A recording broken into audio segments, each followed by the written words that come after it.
de ser pueblo tuyo. Tu nombre sea exaltado hoy y siempre, Señor. En el nombre de Cristo Jesús. Amén y amén. Bueno, amados, de hecho, hemos venido hablando sobre lo que es la palabra en lo que corresponde a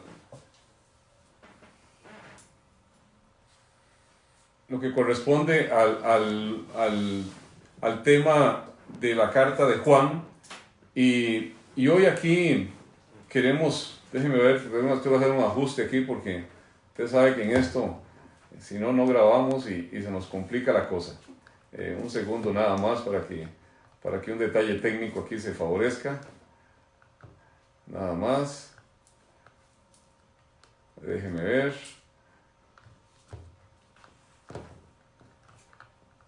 Ok, ya. Nada más, un detallito. Les decía que hemos estado hablando sobre lo que es el Evangelio de Juan, en el que la semana pasada estuvimos hablando cómo él vino a los suyos y los suyos no lo recibieron.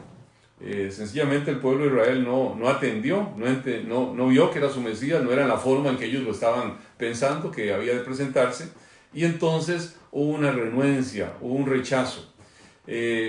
A pesar de todas las evidencias, a pesar de toda la opresión que ellos estaban sometidos, producto de su propio pecado, producto de situaciones que el pueblo había provocado, no pudieron ver la venida de su Mesías. Y en esto hay que entender que en ese grupo hay un remanente fiel que creyó, pero es un remanente llamado por el Señor, que de alguna forma tuvo la potestad, tuvo un designio de parte de la soberanía de Dios para poder entender algo y acercarse.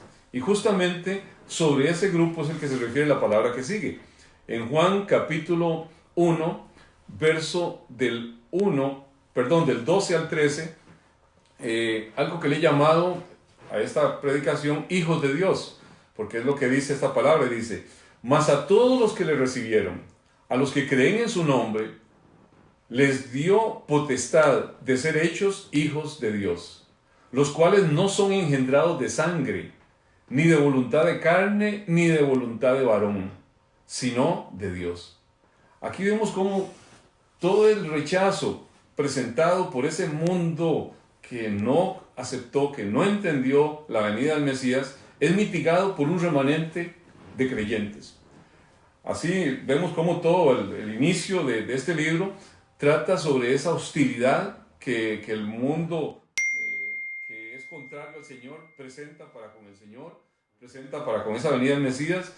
Pero al final vamos a ver cómo después del capítulo 13 más o menos del Evangelio de Juan, habla sobre ese remanente. Y estos son a los que Jesús, la palabra dice, que les dio el derecho de ser llamados hijos de Dios.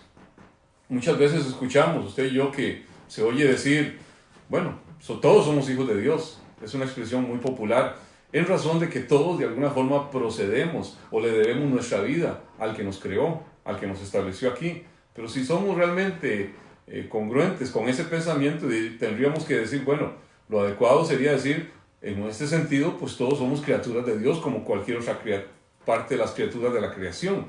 Pero aquí lo que está distinguiendo con hijos de Dios es a una profundidad de intimidad mayor entre un padre y sus hijos. Y esto, lo que Juan quiere aquí proclamar, quiere resaltar, es que solo podemos entrar en esta relación real, verdadera, de hijos de Dios por medio de Jesucristo. No hay otra forma, no hay otro camino, solamente por medio de Jesucristo. Así que, analizando esta palabra, empezamos con un primer punto que podríamos llamarle que hay un remanente que le recibirá. O sea, de todos, la gente que habita esta tierra, hay un remanente que le va a recibir. En la parte inicial del versículo 12, podríamos llamar la parte A, dice: pero a todos los que creyeron en él y los recibieron. Algunos de Israel fueron atraídos a someterse a Cristo, junto con mucho pueblo que no era de Israel, pero que viene a conformar un solo redil, por decirlo así, un solo pueblo. De hecho, en una clara referencia a ese pueblo gentil que el Señor va a llamar y sumarlo con su pueblo, a lo que entendemos como la iglesia del Señor, Juan se refiere más adelante en el capítulo 10, verso 16, donde dice: también tengo otras ovejas que no son de este redil. Aquellas también debo atraer, y oirán mi voz, y habrá un rebaño y un pastor. Aquí hay varias cosas a considerar. Primero, el responsable de atraer y de hacer que escuchen esas otras ovejas es aquel que las llama, es aquel que las está llamando de una forma incondicional, es el que sabe quiénes son sus ovejas, porque él entiende que es el pastor, y él establece un solo rebaño bajo un solo pastor. Aquí no está hablando de dos rebaños, de dos pueblos con un trato diferente, con condiciones de salvación diferente. Está hablando de un rebaño y un pastor. Así que el verdadero cristiano es el que recibe a Cristo, el que entiende de Cristo, que cree en el nombre. Creer en el nombre de Cristo es creer en que es el infalible don de Dios para los hombres. Es recibir su doctrina, que es verdadera y buena. Es recibir el favor de su gracia, el impacto de ese amor, todas las normas que gobiernan sus vidas, de pronto todos sus actos, todos sus afectos, todo va a ser cambiado, transformado por hacer a Cristo Jesús Señor de su vida. No se trata de formas de religión, qué sé yo, hechas a la medida de cada uno, como vemos por todo lado, gente que dice: yo creo de tal forma, yo creo. No, se trata de creer en Cristo conforme Cristo se presenta, se revela a sí mismo. Eso es lo importante de tener la palabra en alta estima. Eso es lo importante de tener la palabra en su correcta valoración. Es mucho más que un conocimiento intelectual, como algunos pretenden afirmar y ver. Es simplemente entender que sus afirmaciones, lo que Cristo Jesús dice, se refiere por completo a su completa deidad, su completa humanidad, por supuesto, pero cómo Él se presenta como el Salvador, nuestro Señor. De aquí tenemos que tomar de la Escritura que toda la Escritura es una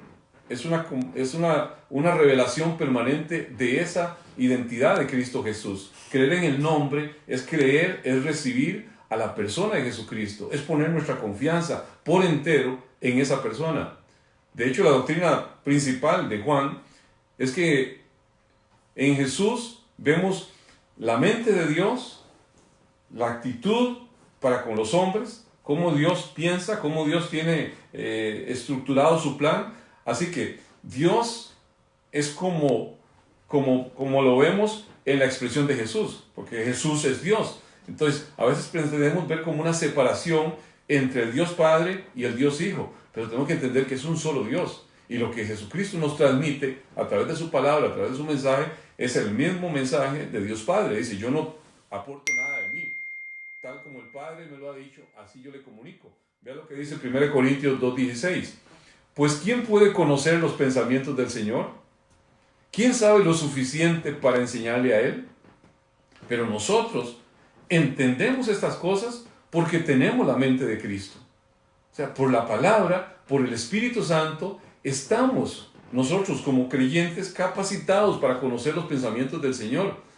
Es simplemente una gracia del Señor. Lucas 24:45 dice: entonces les abrió el entendimiento para que entendieran las Escrituras. ¿A quién les hizo eso? A aquellos que iban caminando, transitando en el camino de Maús. Jesús se fue caminando con ellos y sencillamente les fue hablando las Escrituras, y su entendimiento fue abierto y pudieron comprender que toda la palabra, desde Génesis a Apocalipsis, habla de Cristo. Aquí es donde se recalca ese carácter de la gracia de Dios, que es indispensable para el regalo de la salvación, porque si no, no podemos nosotros entender. Dios es el que opera en el hombre incrédulo. Nuestra naturaleza caída está bloqueada, estamos cegados, hay un velo que está sobre nosotros, sobre nuestro entendimiento, y las cosas espirituales se deben entender espiritualmente. La palabra dice que el hombre natural no entiende las cosas del Espíritu, porque para él son una locura. Entonces, ¿quién opera? ¿Quién abre eso? Aquel que sencillamente nos abre el entendimiento. Dice Efesios capítulo 2, verso 8, Dios los salvó por su gracia cuando creyeron. ¿Por qué los salvó? Por su gracia cuando creyeron. Ustedes no tienen ningún mérito en esto. Es un regalo de Dios. Nadie puede decir: es que Dios me llamó a mí, merece que llame a tal persona. No hay nadie que tenga merecimiento. La salvación es un regalo de Dios. La salvación sigue diciendo en Efesios 2, 9, la salvación no es un premio por las cosas buenas que hayamos hecho. Así que ninguno de nosotros puede jactarse de ser salvo. Más claro la palabra no lo puede decir. Dice el verso 10, pues somos la obra maestra de Dios. Él nos creó de nuevo en Cristo Jesús a fin de que hagamos las cosas buenas que Él preparó para nosotros tiempo atrás. O sea, toda mi posible actuación bondadosa es solamente una respuesta a lo que Dios ya hizo en mí. Sencillamente, no me salvo yo, no me gano la salvación por hacer buenas obras. Sencillamente, las buenas obras son el resultado de la salvación que Él me otorgó de pura gracia, como un regalo solamente. Y esto es la doctrina central del entendimiento de la salvación por la gracia. Quien así lo entiende, quien así lo recibe, quien recibe ese entendimiento por la luz que el Señor da, tiene el derecho, tiene la autoridad de ser proclamado con el título de Hijo de Dios. ¿Hay hijos de Dios escuchando esto? ¿Hay hijos de Dios entendidos que usted no es por mérito, es por gracia del Señor? Así que el segundo aspecto es un privilegio la adopción, es un privilegio. El versículo 12 en la parte B dice, les dio el derecho de llegar a ser hijos de Dios. Aquí es mediante la fe en Jesucristo que también nosotros, pueblo gentil, somos hijos de Dios. Los creyentes todos disfrutamos de ese derecho si somos realmente creyentes. Primera de Juan 3:1 dice, mirad cuán amor nos ha dado el Padre, para que seamos llamados hijos de Dios. Por esto el mundo no nos conoce, porque no lo conoció a Él. O sea, el privilegio de la adopción se debe enteramente a Jesucristo, pues Él dio esta potestad a todos los que creen en su nombre. A menos que usted y yo podamos mirar realmente a Jesús como Dios, como lo expresa Juan, nunca vamos a poder atrevernos a creer que podemos llegar a ser hijos de Dios. Tenemos que verlo como realmente Él es, como Dios. Esto es lo que Jesús nos abre la posibilidad cuando usted y yo llegamos a entender quién es Él, de ser hijos de Dios. Siempre será un don de su gracia soberana. Siempre será algo que nos lo da, es su derecho de hacerlo. Los creyentes recibimos este derecho solamente por el hecho de haber entendido, de haber puesto nuestra fe en eso. Igual que Abraham, nos convertimos en herederos de la promesa. Abraham creyó y le fue contado por justicia. Usted y yo creemos y entonces que nos convertimos no solamente en hijos de Abraham, sino hijos de Dios, herederos de la promesa que el Señor le dio a Abraham. Porque al recibir la promesa por la fe, esa misma fue la que le fue contada por justicia a Abraham y a nosotros igual nos es contada por justicia. Así que heredamos aquello que el Señor le prometió, que en ti serán benditas todas las familias de la tierra. Así que, amados, tenemos una descendencia que viene por la gracia del Señor, que viene por la fe en Jesucristo. No es sanguínea, es espiritual. Y eso es algo que usted y yo tenemos que entenderlo claramente, porque así lo expresa claramente la palabra. A veces hay hay deseos como elevar a un pueblo a cierta dimensión más allá de la que Dios le da. Vea lo que dice la palabra en torno a lo que es Israel mismo. Romanos capítulo 9, verso 8. Eso significa que no todos los descendientes naturales de Abraham son necesariamente hijos de Dios. Oiga, no todos los descendientes naturales, o sea, del pueblo, nacidos de ese pueblo, son hijos de Dios. Solo los hijos de la promesa son considerados hijos de Abraham. Hace una analogía entre hijo de Abraham e hijo de Dios. Los hijos de Dios son los herederos de la promesa, son los herederos del pacto. No los miembros de una raza, de una nación judía física, no. Son los herederos de la promesa que Dios le dio a Abraham. Y si usted es una persona que entiende, por la gracia del Señor, que Cristo Jesús dio su vida en una cruz por usted, que usted era merecedor del infierno mismo, porque usted no tenía ningún mérito, sino que simplemente entendió que aquel que murió en la cruz dio su vida por usted. Usted es un pecador, se arrepiente de su pecado y abraza ese regalo extraordinario, pues por la gracia del Señor somos salvos por medio de esa fe. La salvación es la comunicación de vida, el ser nosotros engendrados de Dios, de forma que se llegue a ser un hijo de Dios. Esta nueva creación, de hecho, conlleva toda una redención, todo un cambio, toda una serie de motivaciones y actuaciones que vienen a ser consecuentes con esa nueva identidad, con ese nuevo señorío que usted y yo tenemos en nuestros corazones. Va a haber un nuevo señorío en nuestros afectos. La palabra, Juan lo expresa en diferentes partes de sus cartas. En primera de Juan 2:29 dice, y sabéis que Él es justo. Si sabéis que Él es justo, sabed también que todo el que hace justicia es nacido de Él. O sea, hay una consecuencia de aquel que pertenece al Señor. Hay una actuación inmediata. Primera de Juan 3:9 dice, todo aquel que es nacido de Dios no practica el pecado, porque la simiente de Dios permanece en él, y no puede pecar porque es nacido de Dios. ¿Qué es lo que quiere decir esto? Que ya un hijo de Dios no vuelve a pecar nunca más. Hay una repulsión al pecado. Hay una condición, porque por el pecado fue que Cristo Jesús fue a la cruz. El pecado llevó a Cristo a la cruz. Y si yo amo realmente a Cristo, yo aborrezco lo que lo llevó a la cruz. Yo aborrezco lo que Cristo aborrece. Cristo aborrece el pecado. Y yo amo lo que Él ama. Entonces, tenemos que entender que a partir de ese momento empieza a haber una repulsión en nosotros. No es que no vayamos a pecar, no es que no se presente, pero usted tiene inmediatamente una convicción de pecado, de justicia y de juicio que le hace rechazar eso.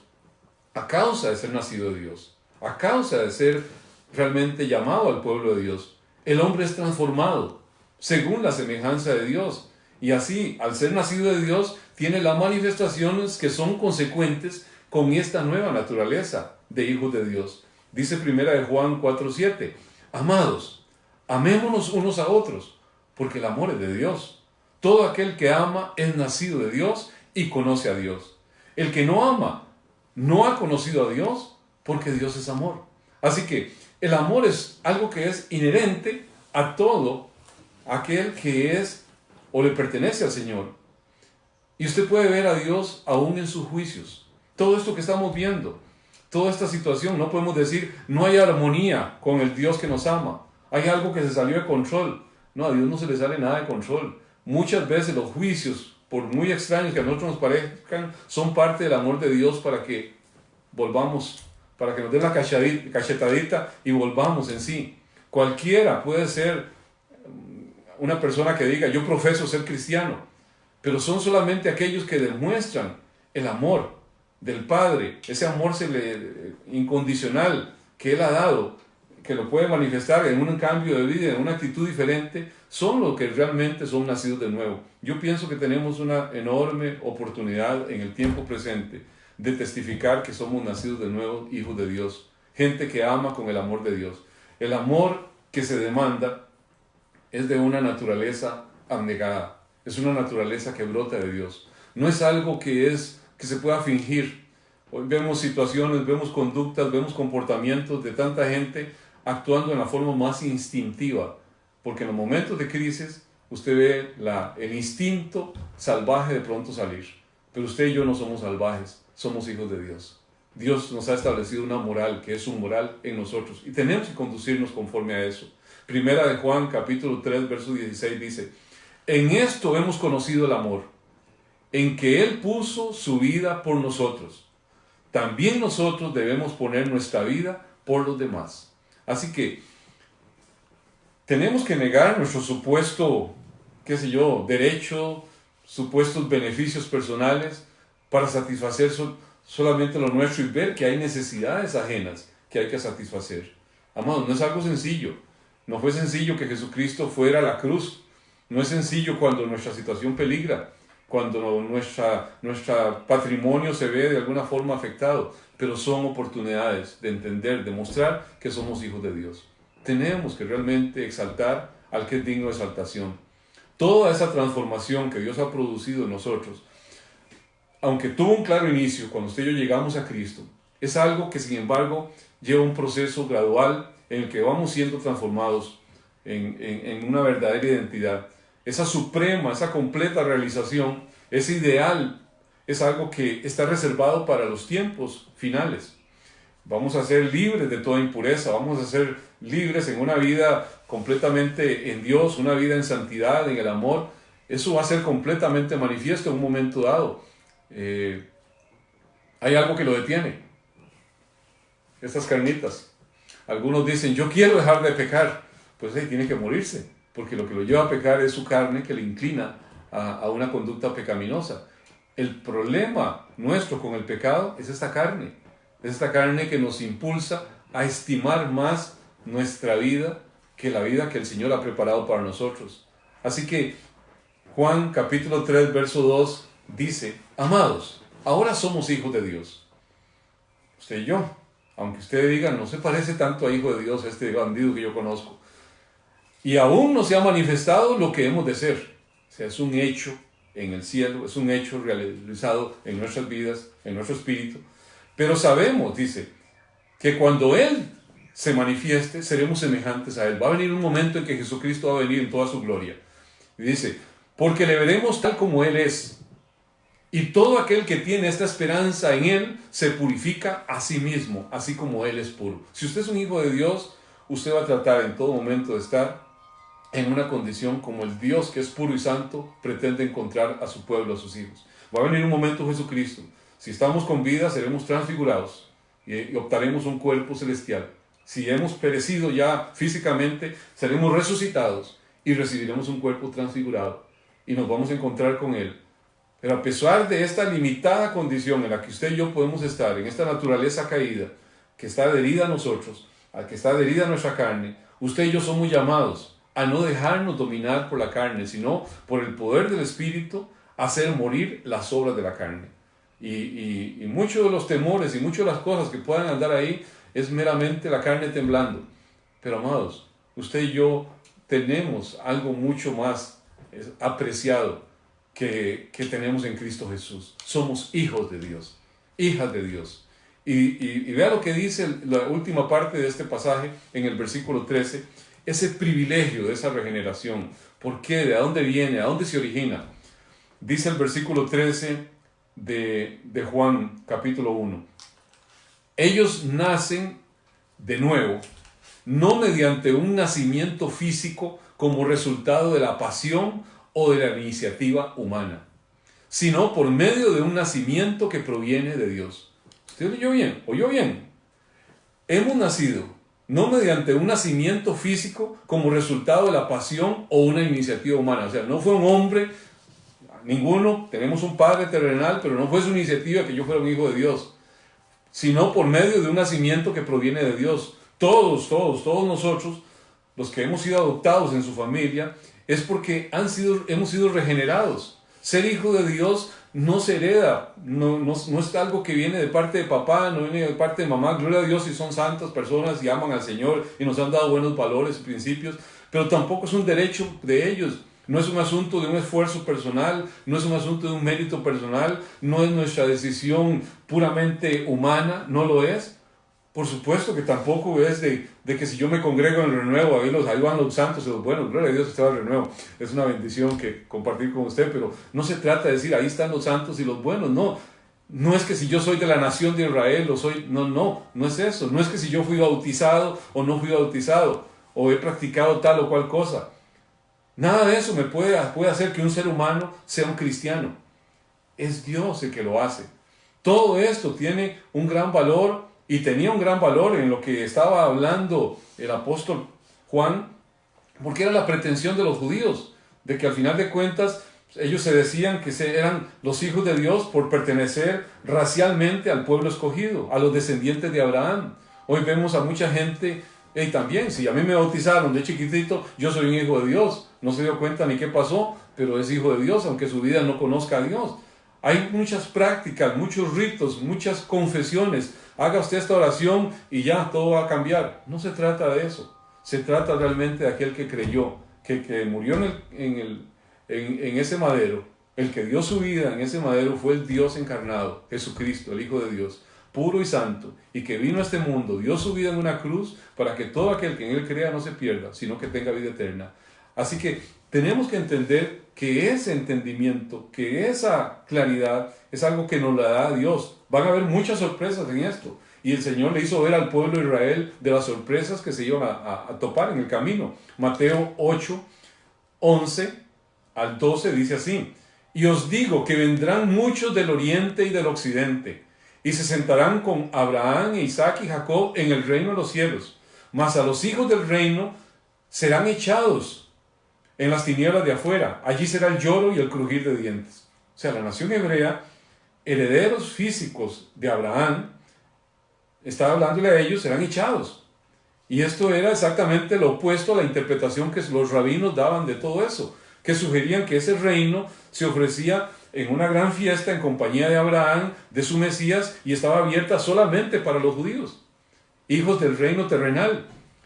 Pero ¿qué leímos antes? Que no todos los descendientes de Abraham son realmente hijos de Dios. Así que no se trata de un privilegio racial, no se trata de una cuestión de orden sexual, sino de una elección, de una atracción que Dios ha hecho hacia aquellos que confían en su Hijo. Hay un pasaje que ya una vez lo había presentado y es tan contundente en esta expresión, que es Juan capítulo 6, verso 44. Juan capítulo 6, verso 44 dice así: ninguno puede venir a mí si el Padre que me envió no le trajere, y yo le resucitaré en el día postrero. Si somos un poquito acuciosos, este es un extracto magistral que el apóstol Juan presenta, donde están prácticamente condensadas todas las doctrinas de la gracia. Ninguno puede venir a mí. Habla de que todos estábamos apartados. Habla de esa depravación total. Si el Padre, o sea, hay alguien que hizo que viniéramos a Él. Hay una elección incondicional que hizo el Padre. Que me envió no le trajere. O sea, es el Padre el que atrae a aquellos a los cuales les da esa gracia irresistible. Nadie se puede oponer a lo que Dios ha determinado hacer. Dice, y yo le resucitaré. O sea, es esa redención particular que va a haber, porque no todos van a resucitar para salvación. Habrá unos que van a resucitar para condenación. Dice, en el día postrero. Hay una garantía de una perseverancia. No importa que usted muriera hoy, mañana o cuando le corresponde, o Jesucristo viniera y estemos todavía con vida. Habla de esa perseverancia. Así que es el Señor el que determina quién es su pueblo. Es el Señor el que aparta a ese pueblo. Es el Señor el que conserva a ese pueblo. En este mismo pasaje de Juan 6, pero en el versículo 65 dice, y dijo, por eso os digo que ninguno puede venir a mí si no le fuere dado por el Padre. Así que no tiene que ver con una voluntad de varón, como dice la palabra, sino de Dios. Solo se puede reconocer que somos producto de la gracia soberana de Dios. ¿Por qué? Porque Marvin Arias lo dice en esta hora, no, porque su palabra lo dice. Porque es justamente lo que está ahí claramente. A veces hay gente que choca porque choca con la palabra. Todos cargamos con un pecado de incredulidad, de rechazo. Todo lo que viene de Dios le es repulsivo al mundo caído. En nuestra condición caída hay un diagnóstico que la palabra da y ese diagnóstico es contundente. Está en Romanos capítulo 3, verso 10, cuando dice, como está escrito, no hay justo ni aún uno. Romanos 3, capítulo 10, búsquelo en su Biblia y subráyelo. Romanos 3, capítulo 10. No hay justo ni aún uno. No hay quien entienda, no hay quien busque a Dios. Todos se desviaron, a una se hicieron inútiles. No hay quien haga lo bueno. No hay ni siquiera uno. ¿Quién tiene razón de eso? ¿Dios o yo, que pienso que yo sí me lo gané, o que mi abuela era tan buena que ella sí se lo ganó? Nadie se lo ha ganado, absolutamente nadie. Esto significa que la salvación, verso 6, dice así: el ser humano solo puede reproducir la vida humana, pero la vida espiritual nace del Espíritu Santo. O sea, nadie, ningún ser humano puede reproducir vida espiritual en nadie. ¿Estamos claros? Yo no lo digo, pero es la palabra. El ser humano solo puede reproducir la vida humana, pero la vida espiritual nace del Espíritu. Así que no te sorprendas cuando te digo tienes que nacer de nuevo. El viento sopla hacia donde quiere. De la misma manera que oyes el viento, pero no sabes de dónde viene ni a dónde va, tampoco puedes explicar cómo las personas nacen del Espíritu. La elección, la regeneración, es un misterio de Dios. ¿Por qué lo hizo así Dios? Él es Dios. Nadie puede cuestionarle, es parte de su misericordia. Y a veces es algo que no entendemos muy bien, es algo que no tenemos muy claro entre justicia y misericordia. Tito lo aclara. Tito capítulo 3, verso 5, Tito 3, 5 dice, nos salvó, no por obras de justicia que nosotros hubiésemos hecho, sino por su misericordia. O sea, ¿por qué es salvo usted? Por su misericordia. Por el lavamiento de la regeneración y por la renovación en el Espíritu Santo. Misericordia es dada por Dios. ¿En qué forma? Tendré misericordia del que quiera tenerla, dice el Señor. O sea, Él expresa misericordia. Y algunos dirán, no, es que eso no es justo. No, es que la justicia sería que sencillamente todos y cada uno de nosotros que no buscábamos a Dios, que estábamos apartados de Dios, nos aplicara la justicia. Y esa justicia implicaría que todos seríamos condenados. Esa es la condición de todo ser humano. Dios aplica misericordia sobre un remanente, sobre un pueblo que al final llama a su pueblo. Solo por la gracia de este nuevo nacimiento que proviene de Dios, es que somos hijos de Dios. ¿Usted puede creer esto? ¿Usted puede hacer esto suyo? Yo lo creo porque Dios lo dice. Yo lo creo porque esa es su palabra. Mi mente natural, y más ahora con esta mente humanista, pretende ver todo en función al hombre. Pero aquí tenemos que entender que todo se da en función a Dios. Por eso cuando Pablo escribe a Timoteo, le transmite ese sentir y le dice en 1 Timoteo 1:17, por tanto, al Rey de los siglos, al inmortal, al invisible, al único y sabio Dios, sea honor, gloria por todos los siglos de los siglos. Amén. Padre precioso, ¿a quién daremos gloria sino a ti, Señor? ¿A quién exaltaremos sino a ti? ¿A quién reconoceremos sino a ti, Señor? Somos tus hijos por tu gracia. Somos tus hijos por tu misericordia. Y queremos llevar este precioso mensaje a muchos que quizás, siendo hijos tuyos, Señor, no se aperciben, Señor, de su identidad, de su heredad, para que cuando, Señor, lleguemos con tu palabra, esa palabra que liberta, esa palabra que da, Señor, la apertura de cárcel a muchos cautivos, puedan salir, Señor, de esa condición en que su iniquidad, su maldad los tiene prisioneros, para ser liberados a la justicia, a la grandeza de los hijos de Dios, Señor. Padre, danos a la iglesia que en estos tiempos difíciles podamos ir, Señor, y predicar tu palabra. Danos el poder, Señor, tomar diligentemente este llamado, Señor, de ir y predicar tu palabra a tiempo y fuera de tiempo, a todo un mundo desesperado, Señor, a un mundo que no sabe qué vendrá.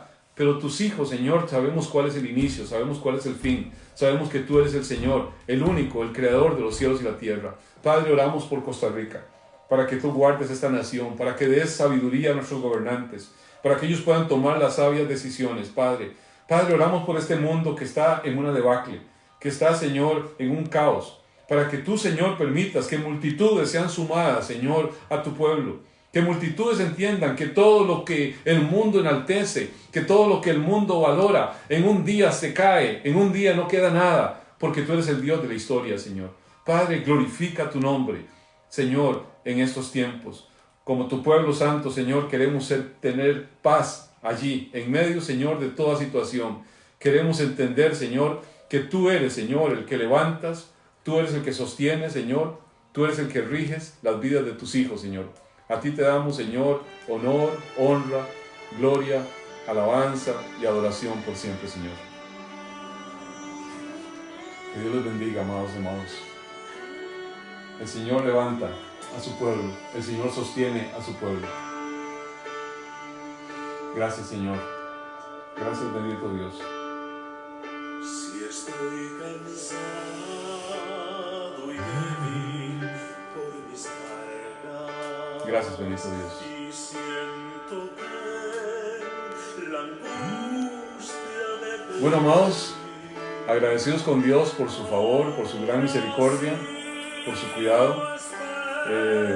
Esperamos que ya el próximo fin de semana, no sabemos cuánto se va a demorar esto, pero esperamos que podamos tener pues mayores facilidades en torno a lo que podamos presentar en esta reunión virtual que se realice. No creo que de aquí a 8 días ya esté habilitada la posibilidad de congregarnos, pero vamos a estar conectados por este medio, vamos a estar conectados en oración, y vamos a estar en todo momento conectados principalmente en el auxilio, en la ayuda que muchos pudieran estar requiriendo de la abundancia de otros. Que Dios les bendiga, amados, les ama mucho y Dios bendiga siempre al pueblo del Señor. Padre, vengo, Señor, en esta hora, bendiciendo, Señor, a tu pueblo conforme a tu palabra. Cuando tú dijiste, así bendecirás a mis hijos, declararás mi nombre sobre ellos y yo los bendeciré. Que el Señor Dios del cielo y de la tierra te bendiga y te guarde. Que ese buen Dios haga resplandecer su rostro sobre ti y tenga de ti misericordia. Que Dios les bendiga a todos y cada uno, amados. Buen día.